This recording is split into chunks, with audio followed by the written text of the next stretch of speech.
Ada sebuah kisah, kisahnya perindu dan pecinta Nabi Sallallahu Alaihi Wasallam.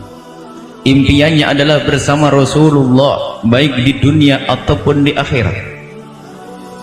Ia adalah seorang sahabat muda, sahabat mulia yang sangat muda, umurnya 15-16 tahun. Namanya Tha'labah bin Abdurrahman. Tha'labah adalah salah satu sahabat Nabi yang biasa berkhidmah kepada Nabi, yang suka diperintah oleh Nabi untuk pergi ke tempatnya Sayyidina Abi Bakar As-Siddiq, yang merintah Nabi untuk ke Sayyidina Umar, dan jika Nabi mempunyai hajat atau keperluan, ialah yang diperintah oleh Nabi Sallallahu Alaihi Wasallam. Dan sahabat yang bernama Tha'labah bin Abdurrahman sangat-sangat mencintai Rasulullah. Bahkan di hatinya yang ada hanyalah Nabi Sallallahu Alaihi Wasallam. Ia tidak senang tidur di rumahnya. Ia senang tidur di saat membuka mata bisa melihat rumahnya Rasulullah Sallallahu Alaihi Wasallam. Dikhawatirkan ada sesuatu yang akan menimpa Nabi. Apalagi di saat ada isu bahwasanya ada serangan atau ada musuh yang bakal datang, dia tidak pernah tidur malam. Itulah Tha'labah. Pernah ditemukan oleh Rasulullah tidur tidak jauh dari pintunya rumah Rasulullah Sallallahu Alaihi Wasallam. Lalu ditanya Rasulullah, Tha'labah, kenapa kau tidur di sini? Ia menjawab, aku khawatir ada sesuatu yang datang kepadamu ya Rasulullah. Ia berpikir menjaga Nabi hingga pada suatu ketika Tha'labah ini sungguh luar biasa. Dia diutus oleh Nabi Sallallahu Alaihi Wasallam, dan di saat di perjalanannya di kota Madinah, di dalam menjalankan tugas dari Rasulullah, melewati perumahan penduduk di kota Madinah. Dan di saat Tha'labah bin Abdurrahman melewati perkampungan kota Madinah, tiba-tiba melihat satu rumah yang terbuka. Kemudian rumah terbuka itu pas tembus ke arah kamar mandi. Dan kamar mandi pada zaman dahulu belum pakai kayu karena kefakiran yang sangat pada saat itu, sehingga hanya dengan satir kain yang diturunkan. Karena pintu terbuka sehingga tertiup angin, terbukalah itu kain. Dan Tha'labah waktu itu melihat, ternyata di dalam kamar mandi tersebut ada seorang wanita yang lagi mandi. Ia melihat sekali, kemudian dia melihat kedua kali, dan setelah itu dia beristighfar, astagfirullahaladzim, aku diutus oleh Rasulullah, kenapa aku melihat yang haram? Kemudian beliau menangis. Dan setelah Tha'labah menangis akan kembali kepada Rasulullah, tidak berani. Ia sangat malu dengan Rasulullah Sallallahu Alaihi Wasallam. Ia takut nanti akan turun wahyu lalu mengatakan bahwasanya Tha'labah termasuk golongan orang munafik. Ia menangis pulang ke rumah. Ia tidak berani, karena kalau pulang ke rumah pasti akan disusul oleh para sahabat Nabi. Akan ke tempatnya Nabi pun tidak berani, karena ia menganggap itu kesalahan besar. Lalu dia menghilang begitu saja. Dan Rasulullah Sallallahu Alaihi Wasallam yang sangat dekat dengan Tha'labah, hampir setiap saat melihat Tha'labah, baik di waktu sholat atau di luar sholat. Tapi saat ini Tha'labah tidak terlihat di waktu sholat dan di luar waktu sholat. Di waktu sholat yang pertama, Nabi Muhammad mengira bahwasanya Tha'labah mungkin keluar kemana. Kemudian sholat yang kedua, di waktu yang ketiga, masuk hari esok, Tha'labah tidak terlihat. Maka Rasulullah bertanya, siapakah ada yang tahu di antara kalian di mana Tha'labah berada? Mereka pun baru tersadar kalau Tha'labah tidak ada. Kami tidak tahu ya Rasulullah. Dia itu anak muda, paling juga keluyur ke sana atau pergi ke sana.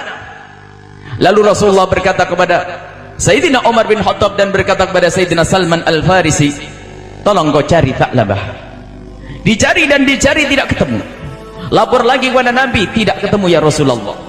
Hingga berjalanlah waktu, hari demi hari berganti, hingga pada suatu ketika Rasulullah tiba-tiba memanggil lagi Sayyidina Umar dan Salman Al-Farisi. Sudah kau ketemukan Tha'labah? Belum ya Rasulullah. Kemudian Rasulullah memerintahkan cari Tha'labah di antara gunung itu dan gunung itu, menunjuk kepada gunung antara kota Madinah dan kota Mekah. Coba kau cari di sana Tha'labah. Berangkatlah Sayyidina Umar bin Khattab dengan Sayyidina Salman Al-Farisi.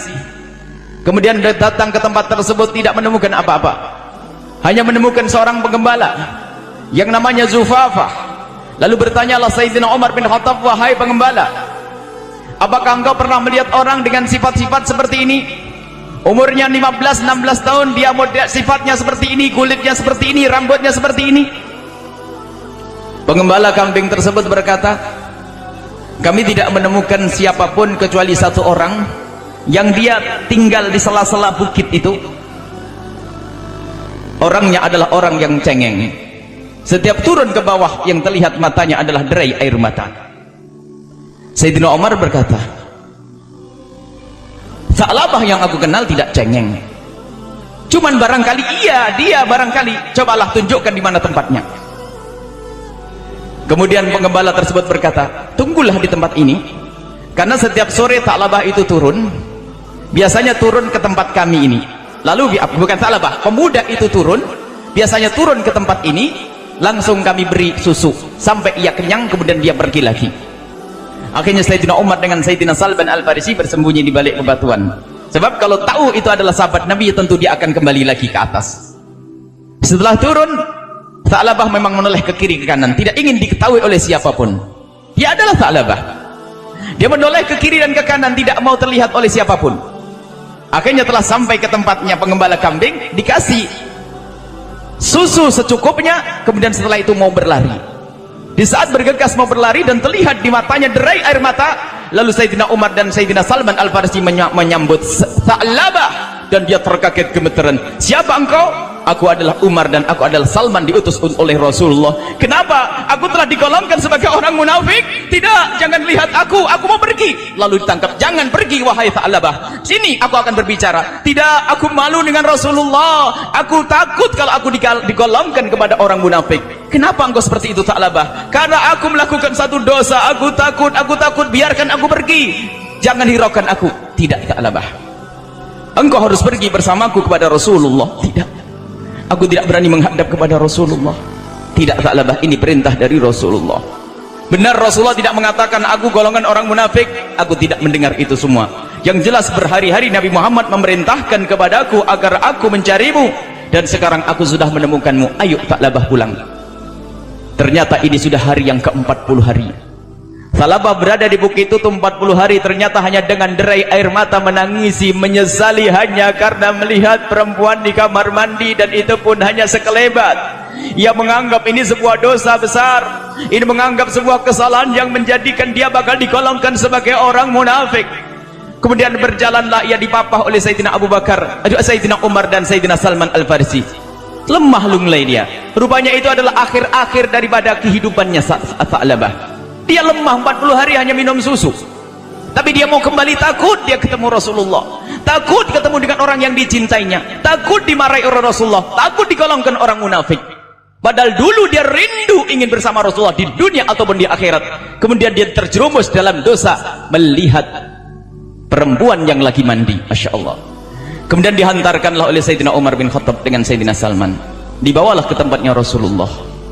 Rupanya dia tidak langsung ke tempatnya Rasulullah. Ada dua riwayat. Dia tidak kuat karena dia sakitnya parah, akhirnya tinggal di rumahnya sendiri. Kemudian Sayyidina Umar lapor kepada Rasulullah dalam satu riwayat, ya Rasulullah, kami sudah temukan Sa'labah. Di mana dia? Sa'labah ada di rumahnya dalam keadaan sakit ya Rasulullah. Jika engkau berkenan, engkau yang datang atau Sa'labah dibawa ke sini. Rasulullah menjawab, aku yang akan datang kepadanya. Allah, aku yang akan datang. Kemudian setelah itu Rasulullah datang kepada rumahnya Sa'labah, dan Sa'labah dengar, Sa'labah ngerasa bahwasanya hari ini akan didatangi Rasulullah. Ia ketakutan, tangisnya semakin kuat, tangisnya semakin keras.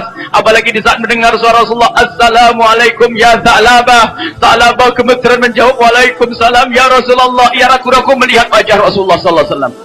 Ternyata Rasulullah setelah melihat wajah Sa'labah dan mendekat kepada Sa'labah, kemudian kepala Sa'labah yang berbantal kayu atau berbantal gundukan pasir, kemudian oleh Rasulullah diangkat ke pahanya Rasulullah. Ya Rasulullah, turunkan kepalaku yang matanya kotor telah melihat dosa dari pahamu ya Rasulullah. Ditarik lagi Rasulullah, memaksa untuk turun. Ya Rasulullah, tidak pantas kepalaku yang matanya kotor melihat maksiat ini untuk di atas pangkuanmu ya Rasulullah. Ditarik lagi Rasulullah ya oleh Sa'labah. Kemudian diangkat lagi Rasulullah, ya Rasulullah, tolong turunkan kepala yang kotor dengan mata yang maksiat itu, ya Allah, ya Rasulullah, dari pangkuanmu. Tidak, ya Tha'labah, aku pengen tahu apa sih sebenarnya yang kau inginkan dan apa yang kau lakukan. Ia bercerita sepintas. Kemudian setelah itu Rasulullah berkata, kalau begitu apa yang kau inginkan Tha'labah? Ya Rasulullah, aku ingin pengampunan dari Allah agar aku bisa terus bersanding denganmu. Kemudian apa yang menjadikan kau menangis lalu kamu takut? Aku takut dari siksa Allah, sebab kalau sudah aku di neraka tidak akan bisa ketemu engkau ya Rasulullah. Kemudian Rasulullah menjawab, Allah akan mengampunimu dan Allah akan membebaskanmu dari dosa-dosa dan engkau nanti akan bersamaku. Sallu ala Nabi Muhammad. Allah. Coba wahai para pengaku-pengaku cinta Nabi sallallahu alaihi wasallam, yang mengaku cinta Nabi tapi tidak sungkan bermaksiat. Ini hanya melihat kain tersingkap, kain tirai di kamar mandi tersingkap, melihat seperti itu dia menyesal dengan penyesalan yang sangat, seolah-olah melakukan dosa gede. Sekarang dosa gede pun dianggap dosa kecil. Ini hanya melihat aurat sekali, dua kali, dalam riwayat marratain, dua kali melihat, melihat lagi sudah dianggap sebagai dosa, dan dia takut dengan dosa seperti itu, tidak pernah ketemu Rasulullah lagi. Allah, lihat, dengan kecintaan kepada Nabi Muhammad menjadikan seseorang takut melakukan kemaksiatan. Begitu sebaliknya yang ngaku cinta kepada Nabi Muhammad kalau masih gemar melakukan kemaksiatan diragukan. Kita perlu belajar dari sahabat semacam ini. Yuk kita berusaha untuk menghindar dari kemaksiatan. Lihat, kalau kita banyak maksiat, tempat kita bukan di surga, tidak dengan Rasulullah. Bahkan yang masuk surga dari para sahabat Nabi pun ada yang takut. Sebab kalau Nabi Muhammad surganya paling tinggi, lalu surga kami itu surga apa? Masuk surga saja masih ketakutan, takut tidak bisa melihat Rasulullah sallallahu alaihi wasallam. Bagaimana dengan ahli maksiat? Agar lebih ketahuilah Allah Maha Pengampun. Saat ini, detik ini, yuk kita kembali kepada Allah, minta ampun kepada Allah atas segala dosa. Jangan sampai kita hanya mengaku cinta ke Rasulullah, akan tapi kemaksiatan terus kita lakukan. Mata melihat yang haram, telinga dengar yang haram, mulut mengucapkan yang haram. Takutlah kepada Allah dan ketahuilah, setelah Tha'labah di pangkuan Nabi Muhammad, setelah diberi kabar gembira bahwasanya dia diampuni oleh Allah, lalu Tha'labah berkata, ya Rasulullah, antara kulit dan dagingku seolah-olah ada semut yang merayap ya Rasulullah. Lalu Nabi Muhammad menjawab, itu artinya kematian akan datang kepadamu ya Tha'labah, bersyahadatlah engkau. Seketika Tha'labah mengucapkan, asyhadu an la ilaha illallah wa asyhadu anna Muhammadar Rasulullah. Setelah itu Rasulullah merasakan di paha beliau beban yang berat, artinya Tha'labah sudah meninggal, kepalanya di atas pangkuan Rasulullah sallallahu alaihi wasallam, dan yang memandikan langsung Rasulullah, yang mengkafani Rasulullah, kemudian diantarkan jenazah itu oleh Rasulullah. Dan Rasulullah ternyata di saat berjalan mengantarkan jenazah, berjalan dengan ujung jemarinya, kalau bahasa Jawa Timur jinjit. Rasulullah berjalan dengan ujung jemari kakinya, jinjit-jinjit. Lalu Sayyidina Umar bin Khattab berkata, ya Rasulullah, tempat luas untukmu, kenapa engkau berjalan seperti itu? Wahai Umar, ketahuilah demi Allah, tempat itulah dipenuhi malaikat sehingga aku susah untuk berjalan. Allah, dipenuhi malaikat sehingga susah untuk berjalan Rasulullah. Allah, ini berkat kecintaan kepada Nabi sallallahu alaihi wasallam yang membuahkan seorang hamba takut melakukan kemaksiatan, takut melakukan dosa. Dan kecintaan kepada Nabi Muhammad menjadi Nabi Muhammad datang, lihat, Nabi Muhammad datang meletakkan kepalanya di atas pangkuannya. Allah, alangkah indahnya suasana, sungguh kebahagiaan yang sesungguhnya bagi pecinta Rasulullah. Disolati oleh Rasulullah, dihantarkan oleh Rasulullah, kemudian dihantarkan oleh para malaikat-malaikat Allah. Baik, koreksi untuk kita semua. Lihat kecintaan kepada Nabi menjadi seorang hamba takut melakukan kemaksiatan. Kalau cinta itu sungguh-sungguh, kita cinta kepada manusia saja selalu menjaga perasaan yang kita cintai agar kita tidak menyakitinya. Bagaimana cinta kepada Nabi, cinta kepada Rasulullah sallallahu alaihi wasallam.